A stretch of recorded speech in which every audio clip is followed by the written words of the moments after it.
xibaar yu wér te wóor ca tàng ba abonnez-vous pour ngeen di mën di jot suñuy vidéo. dal leen ak jàmm seen chaîne bi di Buzz 221 HD ki di Maître Doudou Ndoye di akub avocat bu kenn dootu présenté ci réew mi di Sénégal fësal na ay kàddu daal di koy jëmale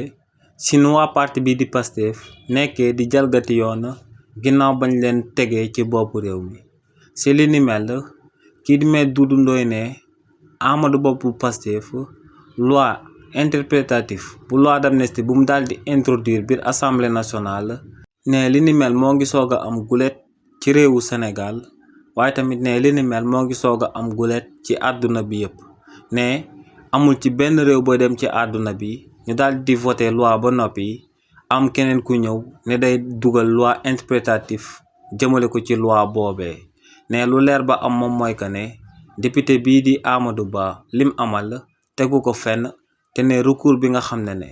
moom la waa opposition bi daal di dugal biir conseil constitutionnel ne lu war moom mooy waa conseil constitutionnel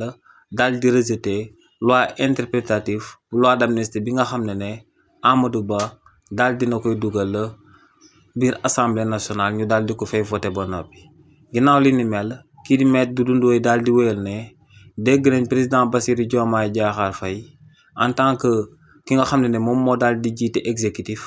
taxaw di wax que ne population sénégalaise dañoo war a mettre la pression justice réewu Sénégal ne li ni mel nag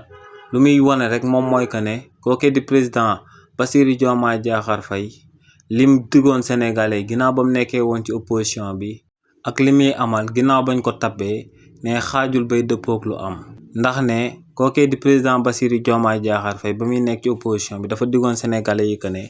bis bu ñu ko tabbee day daal di génn ci conseil supérieur de la magistrature ne non seulement kookee nangu wut a génn ci conseil supérieur de la magistrature waaye ne moo ngi sàkku ci sénégalais yi ngir ñu daal di amal ak pression jëmale ko ci justice réewu Sénégal. xibaar yu wér te wóor ca tàng ba abonnez-vous pour ngeen di mën di jot suñuy vidéo.